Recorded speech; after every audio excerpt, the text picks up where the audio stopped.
कि अब की बार 400 पार। भाजपवाले तुम्हाला माहितीच आहे, एखादी घोषणा घेऊन नुसते टनाना उड्या मारला सुरुवात करतात। आम्ही 400 पार करणार, या महाराष्ट्रात तर अशा पद्धतीचा नंगा नाच घातला गेला की आम्ही 45 प्लस म्हणजे 48 पैकी 45 प्लस आम्ही घेणार असं सांगितलं गेलं।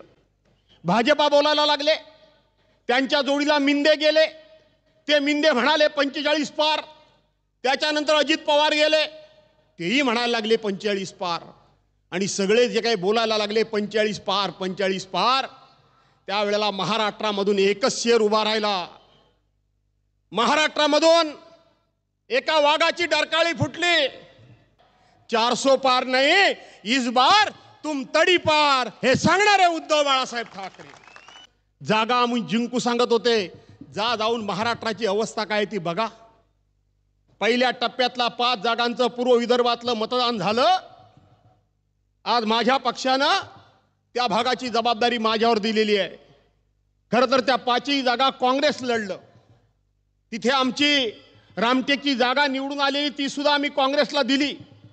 माझा प्रयत्न होता की ती जागा आमच्याकडे टिकावी, परंतु पक्षाचा निर्णय, कार्यकर्ते सुरुवातीपासूनच आदरणीय उद्धव साहेबांनी, आदरणीय सन्मान्य आदित्य साहेबांनी एक नारा दिला होता, आमच्यातले 40 आमदार फुटल्यानंतर 50 खोके। नमस्कार मित्रांनो, ज्या पद्धतीने बीजेपी नेत्यांसाठी, बीजेपी कार्यकर्त्यांना ज्या पद्धतीने फटकारण्यात आलंय त्या संदर्भातील आपला व्हिडिओ मित्रांनो।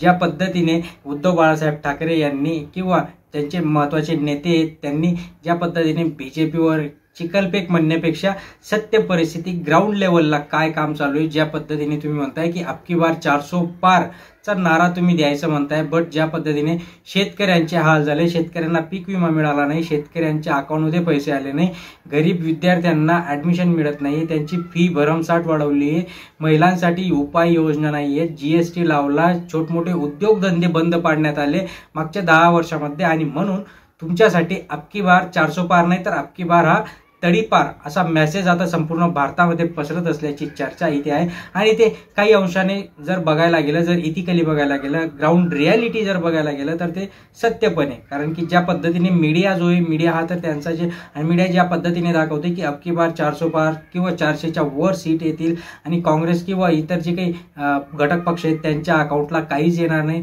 सो असं नसतं। हा फक्त एक अजेंडा असतो, अजेंडा इन द सेन्स लोकांच्या मनावर काय बिंबवायचे। मग एखाद वेळेस काय होतं की जे काही मतदान करणारे आहेत त्यांना असं वाटतं की अरे यार येऊन तर हाच येणार आहे, मग आपलं वोट पण यालाच देऊन टाकू, कारण की इतर लोक चांगला विचार करताय त्याच्याबद्दल, तर मग याचा पण चांगला विचार असणार आहे, कारण की आपला तर त्याच्याबद्दल एवढा अभ्यास नाहीये। सो या सगळ्या गोष्टी होत असतात आणि म्हणून हा एक फक्त पसरवलेला समाजामध्ये मीडिया थ्रू एक समाज माध्यमांमध्ये सांगताय की 400 पार हा नारा असणार आहे, बट असं होऊ शकत नाही। जर मतदाराने आपल्या मनावर किंवा आपल्या संकुचित बुद्धीचा विचार न करता थोडा डीपली जर विचार केला की आपल्या मागच्या 10 वर्षामध्ये आपल्याला काय मिळालं आणि नंतर जर तुम्ही मतदान केलं तर नक्कीच याचा फायदा होणार आहे। चॅनलवर नवीन असाल तर लाईक करा, शेअर करा, सबस्क्राईब करा। धन्यवाद।